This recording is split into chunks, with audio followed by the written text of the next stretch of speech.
A very good evening to everyone. Very good evening, good evening, good evening. आज हम लोग start करने वाले हैं distribution of profits dividend. Company law के पेपर में ये वाला टॉपिक है अपने सिलेबस में, और चैप्टर नंबर 6 का बात करने वाले हैं डिस्ट्रीब्यूशन ऑफ प्रॉफिट्स डिविडेंड। ठीक बात है कि नहीं?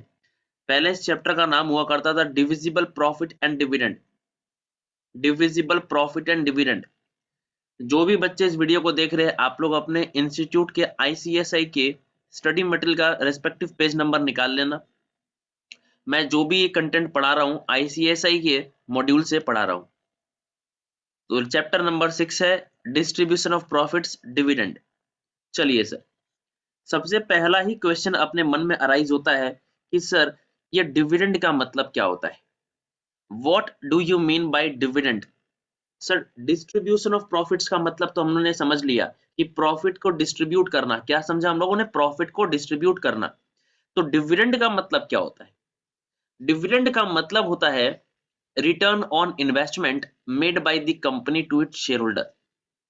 सर नहीं समझ में आया, ध्यान से समझना मेरी बातों को। आज एक इन्वेस्टर किसी कंपनी के शेयर्स में पैसे क्यों लगाएगा? आज एक इन्वेस्टर किसी कंपनी के शेयर्स में क्यों इन्वेस्ट करेगा? उसके मन में एक एक्सपेक्टेशन रहता है, उसके एक्सपेक्टेशन रहता है उसको एक तो कि भाई आज मैं अपना पैसा किसी कंपनी में इन्वेस्ट करूंगा तो बदले में उसका भी कुछ एक्सपेक्टेशन रहेगा ना कि मुझे भी रिटर्न में कुछ मिले। बट ऑब्वियस है भाई, आप मेरे पैसे से बिजनेस कर रहे हो तो मुझे भी तो कुछ रिटर्न मिलना चाहिए ना। तो आज एक इन्वेस्टर किसी कंपनी के शेयर्स में इन्वेस्ट करता है और कंपनी उसके पैसे से बिजनेस करती है। अब जो प्रॉफिट जनरेट करती है उस प्रॉफिट में उस इन्वेस्टर का भी तो हक होना चाहिए ना। बिल्कुल होना चाहिए सर। तो वही प्रॉफिट कंपनी क्या करती है? इन्वेस्टर के बीच में बांट देती है। वही प्रॉफिट कंपनी इन्वेस्टर के बीच में बांट देती है। सर क्या पूरा प्रॉफिट बांट देती है? नहीं रे बाबा, नहीं। Portion of such profit distribute कर देती है वो इन्वेस्टर के बीच, और उसी को अपने नाम देते हैं डिविडेंड। उसी को अपने नाम देते हैं डिविडेंड। तो ये जो डिविडेंड है ना, वो डिक्लेयर कहां से होता है पता है क्या? Divisible profit. डिविजिबल प्रॉफिट का मतलब होता है डिस्ट्रीब्यूटेबल प्रॉफिट, मतलब एक ऐसा प्रॉफिट जिसको कंपनी डिस्ट्रीब्यूट कर सकती है। क्या डिविडेंड हर प्रॉफिट से दिया जाता है? क्या नहीं रे बाबा, नहीं। Dividend is not declared out of any profit. Dividend is declared out of only divisible profit. And divisible profit का मतलब डिस्ट्रीब्यूटेबल प्रॉफिट, मतलब एक ऐसा प्रॉफिट जिसको कंपनी डिस्ट्रीब्यूट कर सकती है। अब ये डिविजिबल प्रॉफिट का सर निकालना पड़ता है कि कैलकुलेशन करना पड़ता है कि yes my dear students, divisible profit का कुछ कंसेप्ट है। बहुत सारा कैलकुलेशन करने के बाद, बहुत सारे आइटम्स को कंसीडर करने के बाद अपना डिविजिबल प्रॉफिट निकलता है, और वही डिविजिबल प्रॉफिट से कंपनी क्या करती है? डिविडेंड बांटती है। तो डिविडेंड बेसिकली अगर हम सिंपल टर्म्स में अगर बात करें तो डिविडेंड इज क्या? Return on investment made by the company to its share holders. Share holder के पॉइंट ऑफ व्यू से अगर देखें तो हम क्या, एक तरह का रिवॉर्ड है। एक तरह का रिवॉर्ड है कि वो किसी कंपनी के शेयर्स में अगर इन्वेस्ट कर रहे हैं तो बट ऑब्वियस है उनका भी कुछ एक्सपेक्टेशन रहता है कि बदले में मेरे को भी कुछ रिटर्न मिले। क्योंकि भाई सिंपल सा बात है कि अगर वो कंपनी के शेयर्स में पैसे नहीं लगाएंगे तो वो बैंक में एफडी करेगा, गोल्ड खरीदेगा, प्रॉपर्टी खरीदेगा, पैसे को घर पे तो रख के रखेगा नहीं। तो वो एप्रिसिएशन चाहेगा कि नहीं चाहेगा? बिल्कुल चाहेगा। तो आज एक इन्वेस्टर किसी कंपनी के शेयर्स में पैसा लगाता है तो इसी उद्देश्य से लगाता है कि भाई कंपनी मेरे पैसे से बिजनेस करे, मोटा मोटा प्रॉफिट कमाए और कुछ प्रॉफिट मेरे को भी दे। तो वही प्रॉफिट जो कंपनी कमाती है और उसी पोर्शन ऑफ प्रॉफिट को क्या करती है? डिस्ट्रीब्यूट कर देती है उस इन्वेस्टर्स के बीच, और उसी को हम लोग नाम देते हैं डिविडेंड। तो आइए, एक छोटा सा बैकग्राउंड हम लोग को सर क्लियर हो गया कि डिविडेंड का मतलब क्या होता है। एक बार आइए हम लोग बुक का लैंग्वेज में पढ़ लेते हैं। देखो क्या लिखा है। The word dividend has origin from the Latin word dividendum. Dividendum का मतलब होता है थिंग्स टू बी डिवाइडेड, मतलब ऐसी चीज जिसको हम क्या कर सकते हैं? डिवाइडेड कर सकते हैं, मतलब बांट सकते हैं। प्रॉफिट और अ पोर्शन ऑफ प्रॉफिट, देखो क्या लिखा हुआ है, पोर्शन और a portion of profit that can be legally distributed as a dividend to the share holders is known as divisible profit. मतलब वो पोर्शन या प्रॉफिट का वो पोर्शन जो लीगली हम लोग क्या कर सकते हैं? डिस्ट्रीब्यूट कर सकते हैं किसके बीच? शेयर होल्डर्स के बीच in the form of dividend. तो उसी को हम लोग क्या नाम देते हैं? Divisible profit. बहुत सारे फैक्टर्स को कंसीडर करने के बाद ही फिर वो डिविजिबल प्रॉफिट निकाला जाता है। तो आइए देखो क्या लिखा हुआ है, all profit of the company is not divisible and number of factors should be considered while determining divisible profit of the company, hence profit available for dividend to shareholders are known as divisible profit। वो profit जिससे company dividend दे सकती है उसी को हम लोग क्या नाम देते हैं, डिविजिबल प्रॉफिट। तो आप लोग लिख लो, dividend is declared out of divisible profit, dividend is declared out of divisible profit. लिख लो ना बाबू, यहाँ पे लिख लो ना, कहीं पे भी जगह दिख रहा है आपको, लिख लो, dividend is declared out of divisible profit. और divisible profit means distributable profit, एक ऐसा प्रॉफिट जिसको आप डिस्ट्रीब्यूट कर सकते हो in the form of dividend, उसी को हम लोग क्या बोलते हैं, डिविजिबल प्रॉफिट। और ये सर डिविजिबल प्रॉफिट बहुत सारे फैक्टर्स को कंसीडर करने के बाद ही निकाला जाता है। Every profit is not termed as divisible profit, और हर प्रॉफिट से कंपनी डिविडेंड दे भी नहीं सकती है, ये बात एकदम समझ लेना। ऑन द अदर हैंड, देखो क्या लिखा हुआ है फिर, on the other hand dividend refers to a reward that a company gives to its shareholders. मैंने क्या बोला, एक इन्वेस्टर के पॉइंट ऑफ व्यू से अगर देखा जाए, शेयरहोल्डर के पॉइंट ऑफ व्यू से देखा जाए, तो वो किसी कंपनी के शेयर्स में इन्वेस्ट तो कर दिया, उसको बदले में क्या मिल रहा, रिवॉर्ड मिल रहा ना। तो डिविडेंड एक तरह का क्या, रिवॉर्ड टू द इन्वेस्टर्स है, रिवॉर्ड टू द इन्वेस्टर्स, एक तरह गिफ्ट है कि भाई मैंने इन्वेस्ट किया, बदले में मेरे को क्या मिल रहा है, रिवॉर्ड मिल रहा है। आप मेहनत करोगे तो आपको बदले में क्या मिलता है, रिवॉर्ड मिलता है ना, रिजल्ट मिलता है ना। अभी आप जैसे बहुत जी जान लगा के मेहनत करोगे, बहुत जी जान लगा के मेहनत करोगे, अपना एकदम 100% डेडिकेशन दोगे पढ़ाई में, तो आपको भी रिवॉर्ड मिलेगा ना, इंस्टीट्यूट की तरफ से गिफ्ट मिलेगा, आपका रिजल्ट। वैसे ही a company a company's dividend is decided by the board of directors and it requires shareholders approval। अब ये डिविडेंड जो है ना, ये देना है कि नहीं देना है, कितना डिविडेंड देना है, ये सब डिसाइड कौन करेगा, कंपनी का board of directors decide. Company के board of directors will decide कि कितना डिविडेंड देना है, डिविडेंड देना है कि नहीं देना है, जिसके लिए शेयर होल्डर्स का अप्रूवल भी लगेगा। मतलब डिसाइड कौन करता है कि डिविडेंड कितना देना है कि नहीं देना है, ये डिसाइड कौन करेगा, board of directors, which requires share holders approval, which requires share holders approval, share holders की अप्रूवल लगेगी इसमें। डिसाइड कौन करेगा, बोर्ड ऑफ डायरेक्टर्स, कि कितना डिविडेंड देना है, कैसे डिविडेंड देना है, ये डिसाइड कौन करेगा, board of directors, subject to requirement of share holders approval. Dividend is usually part of profit that company shares with its share holders. Dividend एक तरह का पार्ट ऑफ प्रॉफिट है जो कंपनी अपने शेयर होल्डर्स के साथ क्या करती है, शेयर करती है, कंपनी अपने शेयर होल्डर को डिस्ट्रीब्यूट करती है। तो एकदम सिंपल सा चीज है सर, कि अगर आपने कोई सिंपल टर्म्स में अगर पूछ ले what do you mean by dividend, तो डिविडेंड एक तरह का क्या, return on investment made by the company to its share holders, एक तरह का रिवॉर्ड है ये। या आज एक इन्वेस्टर इन्वेस्ट करता है, बदले में उसको रिवॉर्ड मिलता है, उसी को हम लोग क्या नाम देते हैं, डिविडेंड। और dividend is declared out of divisible profit. और डिविजिबल प्रॉफिट जो वो कैलकुलेशन किया जाता है आफ्टर कंसीडरिंग मल्टीपल फैक्टर्स। फिर आइए, यहां तक आप लोग मार्किंग कर लीजिए, यहां तक आप लोग मार्किंग कर लीजिए। उसके बाद फिर देखो, यहां से अपने को पढ़ना है,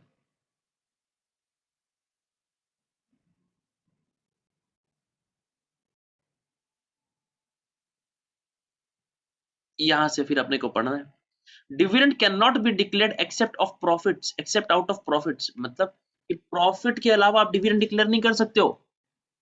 मतलब अगर प्रॉफिट नहीं हुआ तो आप डिविडेंड डिक्लेयर नहीं कर सकते हो। बट अभी आने वाले हम लोग थोड़ी देर में हम लोग बात करेंगे कि अगर आपके करंट ईयर में प्रॉफिट नहीं है तो भी आप डिविडेंड डिक्लेयर कर सकते हो। सर क्या बोल रहे हो, अभी आप यही समझ के रखो ना कि प्रॉफिट के अलावा आप डिविडेंड डिक्लेयर नहीं कर सकते हो, प्रॉफिट है तो ही डिविडेंड डिक्लेयर करेंगे। वो बात बाद में करेंगे ना, कि अगर प्रॉफिट नहीं भी है तो डिविडेंड डिक्लेयर कर सकते हैं कि नहीं। फिर क्या लिखा है, if a company declares and pays a dividend in the absence of profits the directors will have to make good the amount of the company from their own pockets. अगर मतलब एब्सेंस ऑफ प्रॉफिट है, मतलब loss है आपको, और उसके बावजूद भी कंपनी डिविडेंड दे रही है, उसके बावजूद भी कंपनी डिविडेंड दे रही है, तो भैया डायरेक्टर्स को फिर क्या करना पड़ेगा, अपने पॉकेट से भरपाई करना पड़ेगा। कि भैया कंपनी में लॉस है, उसके बावजूद भी तुम डिविडेंड दे रहे हो। अगर प्रॉफिट होता तो मैं डिविडेंड देता, अच्छी बात है, बट मेरे को घाटे है, मेरे को नुकसान है, मेरे को लॉस है, उसके बावजूद भी तुम डिविडेंड डिक्लेयर कर दिया, तो ये पैसा कौन देगा, ये नुकसान का भरपाई कौन करेगा, ये नुकसान का भरपाई डायरेक्टर्स अपनी जेब से करेंगे, अपनी पॉकेट से करेंगे। अगर आप dividend in absence of profit देते हो, तो प्रॉफिट है तो बहुत अच्छी बात है, दो ना, कोई आपत्ति नहीं। एक तो कंपनी का नुकसान हो गया और ऊपर से आप डिविडेंड बांट रहे हो, एक बात है कि नहीं। तो फिर उसके बाद में अपने को देखो अब meaning and definition of dividend as per companies act 2013 पढ़ेंगे। अभी तो हम लोग लेमन लैंग्वेज में पढ़े थे कि डिविडेंड का इन लेमन लैंग्वेज क्या मतलब होता है, एक कॉमन मीनिंग क्या होता है, बट अभी हम लोग जो डेफिनेशन पढ़ेंगे ना वो एज पर कंपनीज एक्ट 2013 पढ़ेंगे। तो सर हमको एग्जाम में क्या लिखना है, अगर पूछ ले what is do mean by dividend, what is dividend, तो बच्चों आप ऊपर वाले डेफिनेशन को भी लिख सकते हो, कोई आपत्ति नहीं है। आपको ये ऐसा जरूरी नहीं कि एज पर कंपनीज एक्ट 2013 ही आपको डेफिनेशन लिखना है, as per section 2 sub section 35 आपको जरूरी नहीं कि आपको इस तरीके से डेफिनेशन लिखना है, आप अपनी ओन लैंग्वेज में भी डेफिनेशन लिख सकते हो। ठीक बात है कि नहीं? आइए एक बार जल्दी से पढ़ लेते हैं कंपनीज एक्ट 2013 क्या डेफिनेशन बोलता है। Dividend is defined under section 2 subsection 35 of the companies act 2013। The term dividend includes any interim dividend। अरे बाप रे, एक नया बात सीखने मिला सर, interim dividend का मतलब क्या होता है? देखो, डिविडेंड बेसिकली दो टाइप्स का होता है। कितने टाइप्स का होता है? Dividend are of two types. Dividend are of two types, एक होता है इंटरिम डिविडेंड और एक होता है फाइनल डिविडेंड। क्या बोला मैंने? एक होता है फाइनल डिविडेंड और एक होता है इंटरिम डिविडेंड। फाइनल डिविडेंड जो है ना वो company end of the year declare करती है, end of the year after the considering books of accounts, final accounts बनने के बाद फाइनल प्रॉफिट से कंपनी डिविडेंड डिक्लेयर करती है। Interim dividend company on the basis of quarterly result, हर 3 महीने पे 6 महीने पे 3 महीने के 6 महीने के प्रॉफिट से जो कंपनी डिविडेंड डिक्लेयर करती है उसको हम लोग क्या बोलते हैं? Interim dividend. मतलब फाइनल प्रॉफिट डिटरमाइन होने से पहले, एनुअल प्रॉफिट होने से पहले कंपनी का डिविडेंड डिक्लेयर करती है on the basis of quarterly results, तो उसको हम लोग क्या बोलते हैं? Interim dividend. During the year, during the year तो उसको हम लोग बोलेंगे इंटरिम डिविडेंड। इसको भी डिटेल में पढ़ेंगे, थोड़ा सा पेशेंस रखिए। फिर क्या लिखा है? A dividend is a distribution of a portion of a company's earnings, मतलब company's profit, decided by the board of directors. अच्छा, डिसाइड कौन करेगा? बोर्ड ऑफ डायरेक्टर्स करेगा, subject to requirement of approval of share holders to a class of its share holders. Class of its share holder मतलब अब company में बहुत सारे class of share holder होते हैं ना, जैसे equity share holder, preference share holder, debenture holder, तो ये सब क्या क्लास ऑफ शेयर होल्डर्स है, क्लास ऑफ शेयर होल्डर है। Equity share holder, preference share holder, बात समझ में आ रहा है क्या? तो ये एक पर्टिकुलर क्लास को एक क्या कर रहा है? डिनोट कर रहा है ना। A share of the after tax profit of a company distributed to its shareholders according to the number of class of shares held by them is called dividend. The amount and timing of dividend is decided by the board of directors, who also determine whether it is paid out of current earnings or the past earnings as kept as reserve। मतलब कितना dividend देना है, कब dividend देना है, ये decide कौन करेगा? Board of directors, subject to approval of share holders, वो एक अलग बात है। ठीक बात है कि नहीं? अच्छा, अब ये डिविडेंड करंट ईयर के प्रॉफिट से देना है या प्रीवियस ईयर के प्रॉफिट से देना है जो कि रिजर्व के तौर पे रखा था, ये सब भी डिसाइड कौन करेगा? Board of directors will decide. ठीक बात है कि नहीं? चल, अब देखो भैया, कंपनी में इक्विटी शेयर होल्डर भी होता है, प्रेफरेंस शेयर होल्डर भी होता है। कंपनी में इक्विटी शेयर होल्डर भी होता है, प्रेफरेंस शेयर होल्डर भी होता है। तो सर डिविडेंड सबसे पहले किसको दिया जाएगा? सबसे पहले डिविडेंड किसको दिया जाएगा? प्रेफरेंस शेयर होल्डर को दिया जाएगा। फिक्स्ड रेट ऑफ डिविडेंड दिया जाता है इनको, और सबसे पहला मौका भी इनको दिया जाता है प्रॉफिट एंजॉय करने के लिए। आइए पढ़ते हैं। Holders of preference shares receive dividend at a pre determined fixed rate and are paid first. Pre determined fixed rate का मतलब पहले से ही तय कर दिया जाता है कि इनको कितना रेट ऑफ डिविडेंड दिएंगे, 8%, 9%, 10%, लाइक डिबेंचर होल्डर्स, हम लोग जो इंटरेस्ट देते हैं डिबेंचर्स पे, 10% डिबेंचर्स issued on इतना, redeemable after 5 years from the date of issue। तो मतलब वो 10% डिबेंचर्स, मतलब 10% क्या डिनोट कर रहा है? रेट ऑफ इंटरेस्ट डिनोट कर रहा है। 10% प्रेफरेंस शेयर्स इशूड ऑन इतना, रिडीमेबल आफ्टर, तो मतलब वो 10% प्रेफरेंस शेयर क्या मतलब 10% रेट ऑफ डिविडेंड है। तो रेट ऑफ डिविडेंड जो है ना, उनका पहले से तय कर दिया जाता है और सबसे पहले इनको ही दिया जाता है डिविडेंड। उसके बाद बचता है तो इक्विटी को देंगे, अदरवाइज इक्विटी को देना कंपलसरी नहीं। However, however, preference shareholders are not entitled to treat the preference dividend as a debt and sue for its payment। मतलब प्रेफरेंस शेयर होल्डर ऐसा नहीं है कि वो स्यू कर देगा, अगर कंपनी के पास प्रॉफिट हुआ तो कंपनी डिविडेंड देगी, प्रॉफिट नहीं है तो डिविडेंड नहीं देगी। डिविडेंड देगी तो सबसे पहले प्रेफरेंस को देगी, उसके बाद इक्विटी को देगी। बट अगर डिविडेंड नहीं दे रही है तो क्या प्रेफरेंस शेयर होल्डर क्या केस कर देगा कंपनी के ऊपर, है तुमको डिविडेंड देना ही पड़ेगा? नहीं, स्यू नहीं कर सकते। However, if the articles specify that the company's profit shall be applied by way of payment of the preference dividend, the preference shareholders can sue for it even though it has not been declared. But अगर company के articles में लिख दे, but अगर company के articles of association में लिख दे कि company को प्रॉफिट अगर होता है और कंपनी डिविडेंड नहीं डिक्लेयर करती है, मतलब कंपनी को प्रॉफिट होगा तो कंपनी को डिविडेंड देना पड़ेगा, कंपनी को प्रॉफिट होगा तो प्रेफरेंस शेयर होल्डर को प्रेफरेंस डिविडेंड देना पड़ेगा, और कंपनी उस केस में अगर नहीं देती है तो फिर in that case preference share holders can sue the company. Sir बुद्धि के ऊपर से गया, बाउंसर गया, वापस से बताइए। अभी हम लोग क्या पढ़े कि अगर प्रेफरेंस कंपनी डिविडेंड डिक्लेयर नहीं करती है तो क्या प्रेफरेंस शेयर होल्डर स्यू कर सकता है क्या कंपनी के ऊपर कि भैया डिविडेंड दो, डिविडेंड दो, डिविडेंड दो? नहीं स्यू कर सकता। बट अगर कंपनी के आर्टिकल्स ऑफ एसोसिएशन में लिख दे ये बात कि कंपनी को अगर प्रॉफिट होता है तो कंपनी को प्रेफरेंस शेयर होल्डर्स को डिविडेंड देना पड़ेगा, और इन दैट केस अगर प्रेफरेंस शेयर होल्डर्स को डिविडेंड नहीं मिलता है तो preference share holders can sue the company. भले वो कंपनी डिविडेंड डिक्लेयर नहीं किए, उसके बाद भी वो स्यू कर सकता है कि भैया आपको डिविडेंड देना पड़ेगा क्योंकि आपकी कंपनी के आर्टिकल्स में साफ साफ शब्दों में लिखा हुआ है। बस यही तो बात है बच्चों। आइए पढ़ लेते हैं ना वापस से क्या लिखा हुआ है। However, if the articles specify that the company's profit shall be applied, कि कंपनी का जो प्रॉफिट है उसको सिर्फ और सिर्फ अप्लाई करेंगे कहां पे? By way of payment of the preference dividend, कि आपको प्रेफरेंस डिविडेंड देना पड़ेगा। The preference share holders can sue for it even though it has not been declared, और डिविडेंड डिक्लेयर अगर नहीं भी हुआ है तो भी क्या करेगा? प्रेफरेंस शेयर होल्डर स्यू कर देगा, क्योंकि आपके आर्टिकल्स में साफ साफ शब्दों में लिखा है कि जो भी प्रॉफिट आपने कमाया है वो प्रॉफिट आपको अप्लाई करना पड़ेगा सिर्फ और सिर्फ प्रेफरेंस शेयर डिविडेंड डिक्लेयर करने के लिए, प्रेफरेंस डिविडेंड डिक्लेयर करने के लिए। और अगर आपने डिक्लेयर नहीं किया है तो भी वो क्या कर सकता है? स्यू कर सकता है प्रेफरेंस शेयर। बस सो सिंपल। फिर क्या लिखा हुआ है?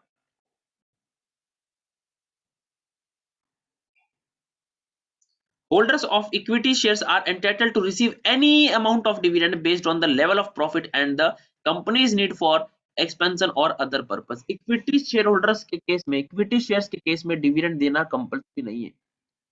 बचा तो ठीक, नहीं बचा तो नहीं देंगे, खाली प्रेफरेंस को दे देंगे। जो बचा कुचा होता है ना, रेसिडुअल पार्ट जो होता है, बचा कुचा जो पार्ट होता है वो हम इक्विटी को देंगे। समझ में आ रहा है? तो इक्विटी शेयर होल्डर्स को कुछ भी अमाउंट हम लोग दे सकते हैं, कुछ भी अमाउंट हम लोग दे सकते हैं। पहले कंपनी अपना जरूरत का पैसा निकालेगी, एक्सपेंशन करने के लिए जो पैसा लगेगा फ्यूचर पर्पस के लिए उसको रखेगी, बाद में लगा कि हाँ ये सफिशिएंट, ये एक्स्ट्रा सरप्लस पैसा, तो वो क्या करेगी? बांटेगी, अदरवाइज देना जरूरी। अच्छा, डिविडेंड का जो प्रोविजंस है ये हम लोग जो अभी पढ़ेंगे और जो पढ़ चुके हैं अभी, जो डिविडेंड का सारा बात हम लोग जो पढ़ चुके, ये प्रोविजन सब कहाँ लिखा हुआ पता है क्या आपको? SS3 के अंदर लिखा हुआ है, सेक्रेटरियल स्टैंडर्ड 3 के अंदर लिखा हुआ है। ये सेक्रेटरियल स्टैंडर्ड होता क्या है? लाइक अकाउंटिंग स्टैंडर्ड, आपने अकाउंट्स में अकाउंटिंग स्टैंडर्ड पढ़ा होगा बहुत सारा, AS10, AS2, AS3, AS4, AS6। तो इसी तरीके से जैसे अकाउंट्स में अकाउंटिंग स्टैंडर्ड होता है ना, वैसे ही अपने ICSI ने बहुत सारा, ICSI मतलब institute of company secretaries of India, ICSI ने 10 सेक्रेटरियल स्टैंडर्ड्स मेंशन करके रखा है, 10 सेक्रेटरियल स्टैंडर्ड इशू करके रखा है, जिसके अंदर सबसे पहला सेक्रेटरियल स्टैंडर्ड जो है ना 1 SS1, वो बोर्ड मीटिंग के रिगार्डिंग सारा प्रोविजंस बता के रखा है कि बोर्ड मीटिंग कैसे बुलाना है, कब बुलाना है, कौन बुलाएगा, क्या नोटिस देना है, कैसे, क्या मतलब rules regarding holding of and conducting of board meeting is prescribed in SS1।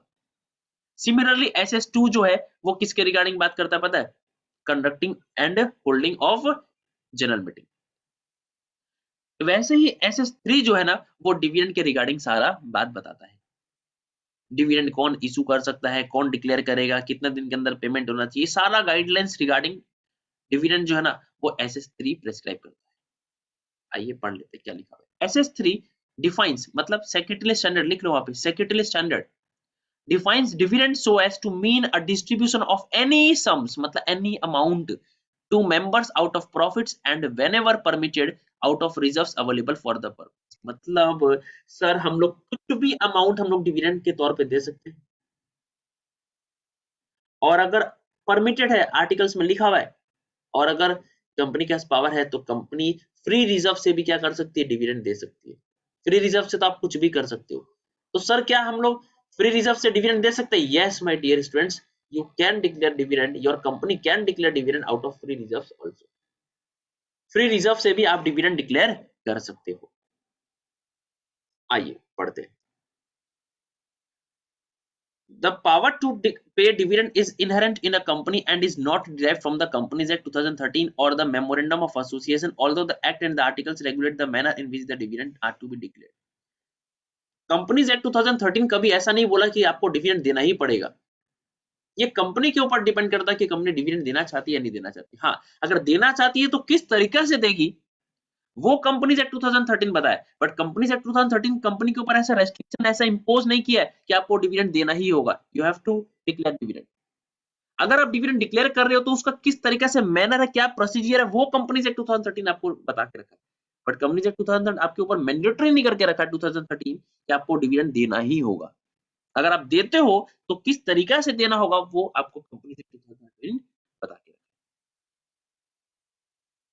है। और आप अपने आर्टिकल्स ऑफ एसोसिएशन के अंदर भी अपना रूल्स बता सकते हो कि भैया मेरी कंपनी डिविडेंड देगी या नहीं देगी, और देगी तो किस तरीका से देगी।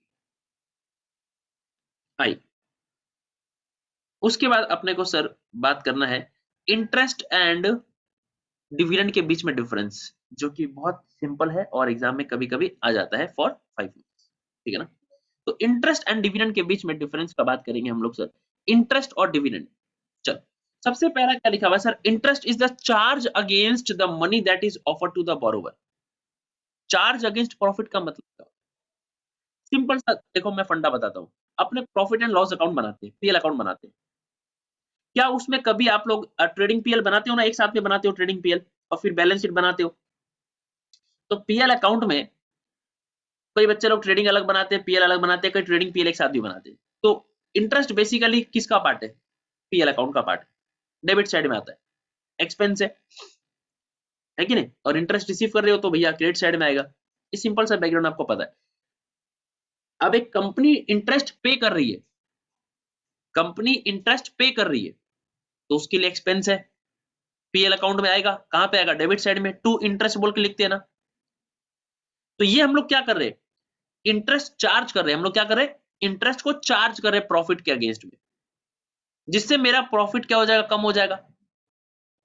मतलब प्रॉफिट निकलने से पहले हम क्या कर रहे हैं? इंटरेस्ट को चार्ज कर रहे हैं, और जब हम इंटरेस्ट चार्ज कर देंगे तो प्रॉफिट मेरा क्या हो जाएगा? कम हो जाएगा। मेरा बात समझ में आ रहा है? गेटिंग माय पॉइंट क्या? इसीलिए इसको क्या बोला? Charge against profit. प्रॉफिट के अगेंस्ट में उसको हम लोग चार्ज कर रहे हैं, जिससे मेरा प्रॉफिट अफेक्ट हो जाएगा। बट डिविडेंड जो है ना, it is an appropriation of profit, मतलब डिस्ट्रीब्यूशन। जो मेरा प्रॉफिट डिराइव हुआ है ना, उसी प्रॉफिट को हम क्या कर रहे हैं? उसी प्रॉफिट से हम क्या कर रहे हैं? कुछ डिस्ट्रीब्यूट कर रहे हैं, उसको हम लोग बोलेंगे डिविडेंड। आपने कभी नहीं देखा होगा टू डिविडेंड बोल के पीएल अकाउंट में, कभी नहीं देखा होगा टू डिविडेंड या बाई डिविडेंड बोल के, कभी नहीं देखा होगा। नेट प्रॉफिट निकलता है, नेट प्रॉफिट में से कुछ और आइटम्स लेस करते हैं, उसके बाद में डिविजिबल प्रॉफिट आता है और उसी से हम लोग डिविडेंड देते हैं। तो प्रॉफिट डिराइव होने के बाद हमने क्या करता है? डिविडेंड देता है। बट यहाँ पे इंटरेस्ट में क्या होता है कि प्रॉफिट डिक्लेयर करने से, प्रॉफिट निकलने से पहले ही हम लोग उसको चार्ज कर देते हैं, इसीलिए इसको हम लोग बोलते हैं चार्ज अगेंस्ट प्रॉफिट। तो यहाँ क्या लिखा हुआ है sir? Interest is the charge against the money that is offered to the borrower, और dividend is a percentage of profit that is offered to the share holder of a company. इसीलिए इसको हम लोग क्या बोले? It is a charge against profit और it is an appropriation of profit. Appropriation का मतलब डिस्ट्रीब्यूशन, डिस्ट्रीब्यूट। अच्छा, इंटरेस्ट किसको पे किया था सर? क्रेडिटर्स को, डिबेंचर होल्डर्स को, जो आउटसाइडर्स ऑफ द कंपनी होते हैं, है कि नहीं? और डिविडेंड किसको दिया था सर? इक्विटी शेयर होल्डर्स को, प्रेफरेंस शेयर होल्डर्स को।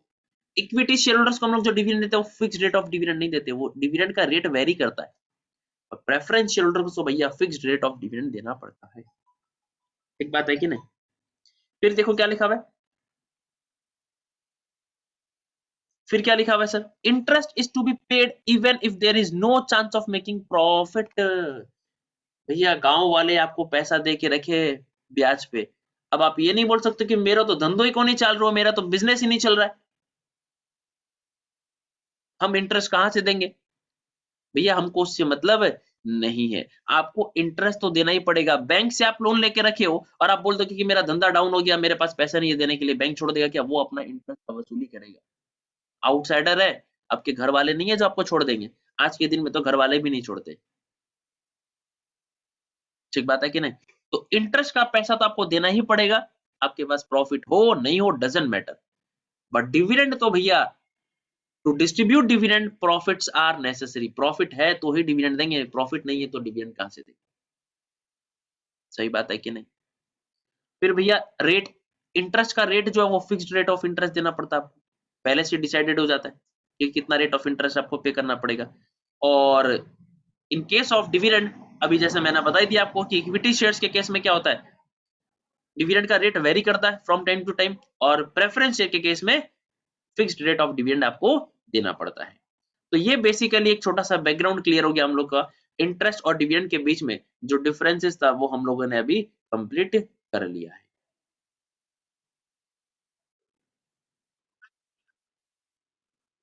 इसके बाद हम लोग को जो बात करना है वो टाइप्स ऑफ डिविडेंड, जो जिसका एक मैं ब्रीफ इंट्रोडक्शन आपको दे दिया था कि dividend are usually of basically two types. दो तरह का डिविडेंड होते हैं सर, दो तरह के डिविडेंड होते हैं, एक final dividend and second one is interim dividend. Final dividend and interim dividend. Interim dividend को हम लोग प्यार से क्वार्टरली और हाफ ईयरली डिविडेंड भी बोलते हैं। तो कंपनी अपने क्वार्टरली रिजल्ट से, on the basis of quarterly results company क्या करती है, डिविडेंड डिक्लेयर करती है। ठीक बात है कि नहीं? तो आइए चलिए एक बार जल्दी से फटाफट पढ़ लेते हैं। Final dividend, dividend is said to be final dividend if it is declared at the annual general meeting of the company। Underline करिए, इस लाइन को अंडरलाइन करिए। फाइनल डिविडेंड वही डिविडेंड है जिसको कंपनी कहां पे डिक्लेयर करती है, annual general meeting of the company में। मतलब प्यार से हम लोग इसको एजीएम बोलते हैं, एजीएम में जो कंपनी डिविडेंड डिक्लेयर करती है। सर ये एजीएम क्या होता है? इस चैप्टर कंप्लीट करने के बाद अपने नेक्स्ट चैप्टर जो आने वाले हैं ना, वो टाइप्स ऑफ मीटिंग चैप्टर में आएंगे। वहां पे हम लोग पढ़ेंगे टाइप्स ऑफ मीटिंग, जिसका एक टाइप होता है एनुअल जनरल मीटिंग, जो कंपनी को साल में एक बार बुलाना पड़ता है। चाहे वो प्राइवेट कंपनी हो चाहे वो पब्लिक कंपनी हो, साल में एक मीटिंग बुलाना पड़ता है। उस मीटिंग को नाम देते हैं हम लोग एनुअल जनरल मीटिंग। एक बात है कि नहीं? तो डिविडेंड, फाइनल डिविडेंड किसको बोलेंगे हम लोग? Final dividend is that dividend which is declared at annual general meeting of the company. Final dividend वो डिविडेंड है जिसको कंपनी कहां डिक्लेयर करती है, एजीएम में डिक्लेयर करती है। फिर देखो क्या लिखा हुआ है, final dividend once declared becomes a debt enforceable against the company. मतलब वादा जो किया निभाना होगा वरना कोर्ट जाना होगा। क्या बोला सर? वादा जो किया वो निभाना होगा वरना कोर्ट जाना होगा। मतलब अगर एक बार आपने कमिटमेंट कर दिया, एक बार आपने डिविडेंड डिक्लेयर कर दिया, तो फिर आपको वो डिविडेंड डिक्लेयर करना ही पड़ेगा, देना ही पड़ेगा। वो डेट बन जाएगा और एनफोर्सेबल हो जाएगा। मतलब अगर आपने डिविडेंड डिक्लेयर कर दिया और उसका पेमेंट नहीं किया, तो फिर आपके ऊपर केस बन जाएगा। आपको डिविडेंड नहीं देना, आप मत डिक्लेयर करो, बट डिक्लेयर करके आप नहीं दोगे भैया, ये नहीं चलेगा। सर ये तो वो बात हो गई ना, आप बोले कि पार्टी दूंगा, पार्टी दूंगा, पार्टी दूंगा, आपको न्यू ईयर की पार्टी दूंगा। आपने हम लोग को ललचा दिया ये बोलकर कि मैं न्यू ईयर की पार्टी दूंगा, और न्यू ईयर आ गया और आपने बोला भाई पार्टी वार्टी कुछ नहीं मिलेगा। तो सर जब आपको पार्टी देना ही नहीं था तो आपने क्यों बोला? अगर आप बोल दियो तो फिर आपको देना पड़ेगा, अदरवाइज हम लोग स्यू कर देंगे। सेम कंपनी के केस में डिविडेंड देना कोई कंपल्सरी नहीं है, इट्स ऑप्शनल। नहीं देना मत दो, बट डिक्लेयर कर दिया तो फिर आपको देना पड़ेगा सर। चल, final dividend can be declared only if it is recommended bye the board of directors of the company. हम लोग ये बात पहले पढ़ लिए थे कि सर ये डिविडेंड डिसाइड कौन करेगा? डिसाइड कौन करेगा? Board of directors. कितना देना है, कब देना है? Board of directors. Subject to approval of share holders, वो एक अलग बात है। ठीक बात है कि नहीं? चल, इसके बाद अपने को बात करना है sir interim dividend. Interim dividend क्या होता है? जो कंपनी दो एनुअल जनरल मीटिंग के बीच में जो डिविडेंड डिक्लेयर करती है, जो अपने क्वार्टरली हाफ ईयरली प्रॉफिट से जो कंपनी डिविडेंड डिक्लेयर करती है, मतलब एनुअल जनरल मीटिंग से पहले। Dividend is said to be an interim dividend if it is declared by the board of directors between two AGM of the company। Between two AGM of the company मतलब दो AGM से पहले, मतलब अपने final profit से पहले, annual profit से पहले जो कंपनी डिविडेंड डिक्लेयर करती है उसको अपना क्या नाम देते हैं? Interim dividend. यहाँ पे लिख लीजिए, ब्रैकेट में लिख लीजिए, इंटरिम डिविडेंड के ब्रैकेट में लिख लीजिए, यहाँ पे लिख लो declared out of declared out of quarterly or half yearly profit, declared out of quarterly or half yearly profit,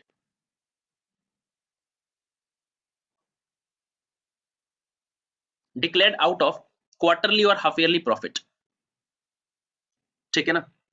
फिर क्या लिखा, all the provisions relating to the payment of dividend shall be applicable on the interim dividend also, मतलब जो सारे provisions final dividend के लिए applicable है, जो सारे प्रोविजंस फाइनल डिविडेंड के लिए एप्लीकेबल है, वो सारे के सारे प्रोविजंस किसके लिए एप्लीकेबल है, इंटरिम डिविडेंड के लिए भी एप्लीकेबल है। जो सारे प्रोविजंस फाइनल डिविडेंड के लिए एप्लीकेबल है, वो सारे प्रोविजंस इंटरिम डिविडेंड के लिए भी एप्लीकेबल माने जाएंगे। चलो, इसके बाद है on the basis of shares.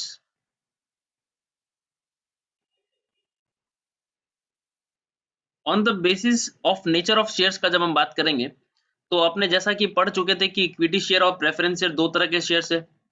Preference shares को फर्दर दो कैटेगरी में बांटा गया है, cumulative preference shares and non cumulative preference shares. और इक्विटी शेयर्स का भैया अपना एक ही टाइप है यहाँ पे, ठीक है ना। अभी सर क्यूमुलेटिव और नॉन क्यूमुलेटिव क्या होता है, क्योंकि हमको इक्विटी और प्रेफरेंस के बारे में तो पता है, equity shares and preference shares के बारे में तो मेरे को पता है, बट एक क्यूमुलेटिव और नॉन क्यूमुलेटिव का मतलब क्या था। क्यूमुलेटिव का मतलब होता है इकट्ठा, एक साथ, कंबाइंड, एक साथ, ऑल टुगेदर। और नॉन क्यूमुलेटिव का मतलब भैया जब जब ड्यू तब तब पेमेंट करो। नॉन क्यूमुलेटिव का मतलब जब जब ड्यू है तब तब पेमेंट करो, ऑल टुगेदर वाला कोई कंसेप्ट नहीं है।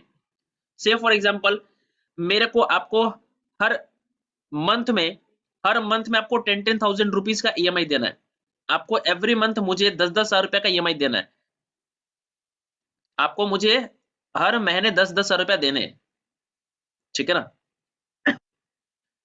तो मैं बोला कि एक काम करो ना, तुम 6 महीने बाद मेरे से एक साथ में 60,000 रुपए ले लेना, instead of giving every month 10,000 rupees, मैं आपको 6 महीने बाद इकट्ठे एक साथ में दे दूंगा, तो वो हो गया क्यूमुलेटिव।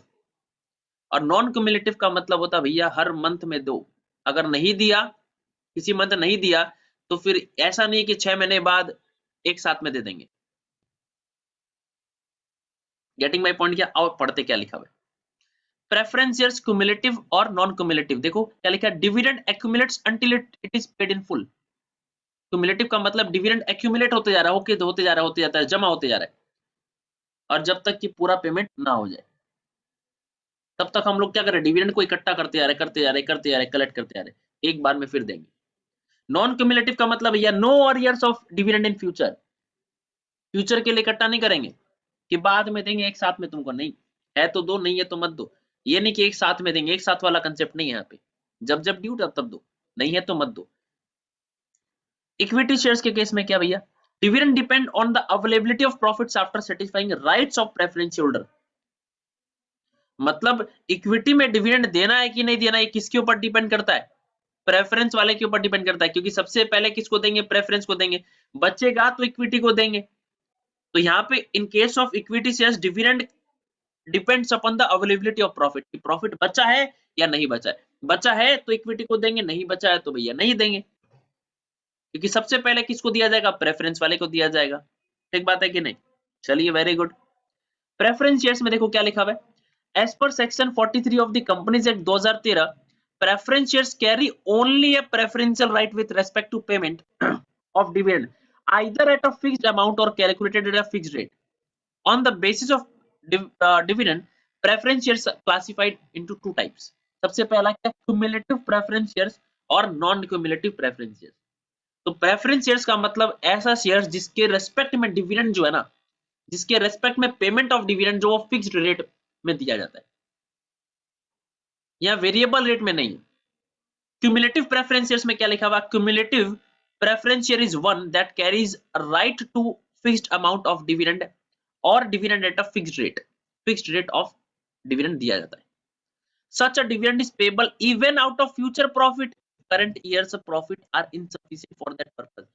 मैं बोला कि भाई मेरे पास अभी पैसे नहीं है, तुम मेरे से 6 महीने बाद इकट्ठे एक साथ में 6 महीने का पैसा ले लेना। माना कि मुझे एवरी मंथ तुम्हें 10,000 रुपया देना है, बट अभी मेरे पास नहीं है पैसे, और मेरे को ऐसा लग रहा है कि 3-4 महीने के बाद मेरे पास पैसे आ जाएंगे, 6 महीने बाद मेरे पास पैसे आ जाएंगे, तो तुम 6 महीने बाद मेरे से एक साथ 6 महीने का पैसा ले लेना। तो ये हो गया cumulative. This means that dividend on these shares accumulates unless it is paid in full, and therefore the shares are called cumulative preference shares. ठीक बात है कि नहीं? इसके बाद अपने को जो बात करना है sir, non cumulative preference shares.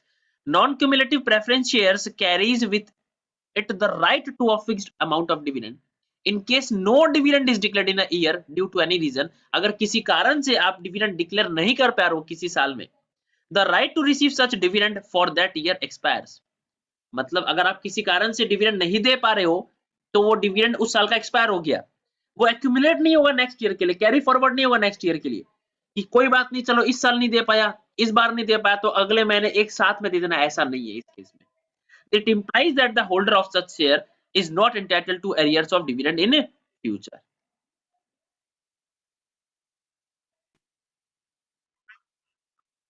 तो cumulative preferences, non cumulative preferences भी हम लोग बात कर लिए। इक्विटी शेयर्स बहुत ही सिंपल है सर, जहां पे वेरिएबल रेट ऑफ डिविडेंड दिया था, कोई फिक्स रेट ऑफ डिविडेंड वाला कंसेप्ट नहीं है। आपके पास प्रॉफिट है तो डिविडेंड दो, नहीं है तो मत दो, कोई कंपलसरी नहीं है। सबसे पहले प्रेफरेंस को दिया जाएगा, बचेगा तो इक्विटी को देंगे, अदरवाइज कोई जरूरी नहीं है। चलो, equity shares are those shares which are not preferences. कितना अच्छा डेफिनेशन सर, कास्ट लॉ में सारा डेफिनेशन ऐसे होते हैं। इक्विटी शेयर्स वो शेयर्स है जो प्रेफरेंस नहीं है। They do not enjoy any preferential rights in the matter of payment of dividend or repayment of capital. इनके पास ये सुख नहीं मिलता है, इनको ये सुख, इनको ये मौका, इनको ये अपॉर्चुनिटी प्रोवाइड नहीं किया जाता है, जो कि प्रेफरेंशियल वाले को किया जाता है कि सबसे पहले पेमेंट उनको मिलेगा, बच्चा तो इनको देंगे अदरवाइज नहीं देंगे। इनके साथ कैसा व्यवहार किया जाता है। तो सर फिर इक्विटी शेयर्स में हम लोग पैसे लगाएंगे क्यों? अब आपके मन में भी क्वेश्चन आ रहा होगा। इनके पास वोटिंग पावर होता है भैया, they are owners of the company, इनके पास वोटिंग पावर होता है, इनके डिसीजन के बिना पत्ता भी नहीं हिलता कंपनी का। तो कुछ एडवांटेज है तो कुछ डिसएडवांटेज भी है सर। और ज्यादा भी तो अपॉर्चुनिटी इनके पास, प्रेफरेंस वाले को तो फिक्स रेट मिलता है, और अगर कंपनी को ज्यादा प्रॉफिट हो गया तो प्रेफरेंस वाले को तो उतना ही मिलना है जितना मिलना था। इनको ज्यादा भी मिल सकता है इक्विटी को, क्योंकि यहाँ पे तो रेट ऑफ डिविडेंड वेरीज करता है। तो higher the risk higher will be the gain, ये वाला कंसेप्ट इक्विटी के केस में। The rate of dividend on equity shares is recommended by the board of directors and may vary from year to year. यहाँ पे rate of dividend क्या होता है, year two year very करता है, जितना ज्यादा प्रॉफिट उतना ज्यादा डिविडेंड बोर्ड ऑफ डायरेक्टर्स के ऊपर डिसाइड करता है। Rate of dividend depends upon the dividend policy and the availability of profits after satisfying the rights of preference holders. ये कंपनी का डिविडेंड पॉलिसी के ऊपर डिपेंड करता है, एंड कितना प्रॉफिट बचता है after repayment of dividend to preference shareholders, ये चीज के ऊपर भी डिपेंड करता है कि भैया प्रेफरेंस वाले को देने के बाद कितना बचता है, उसके ऊपर इक्विटी शेयर होल्डर्स का डिविडेंड डिपेंड करता है कि उनको कितना मिलना चाहिए, उनको कितना देना है। तो यहां तक आपको समझ में आ गया होगा, एक छोटा सा बैकग्राउंड इस चैप्टर के बारे में आपको समझ में आ गया होगा। आगे अपने बात करेंगे डिक्लेरेशन ऑफ डिविडेंड, कि किस तरीके से कंपनी डिविडेंड डिक्लेयर करती है, इसका क्या प्रोसीजर है, कहां से कंपनी डिविडेंड डिक्लेयर कर सकती है, उसको हम लोग बोलते हैं sources of declaration of dividend. क्या डिविडेंड हमेशा कैश में ही कंपनी देगी, क्या कंपनी काइंड में डिविडेंड नहीं दे सकती है, इस सब के बारे में सारा कुछ बात करेंगे। कितने दिन के अंदर कंपनी डिविडेंड डिक्लेयर करेगी, और अगर कंपनी विद इन टाइम अगर डिविडेंड का पैसा नहीं देती है तो क्या पेनल्टी होगा, कंपनी के ऊपर में क्या-क्या लीगल कंप्लेंसेस, मतलब लीगल कॉन्सिक्वेंसेस होंगे, उन सब के रिगार्डिंग अपने को इसके अंदर बात करना है।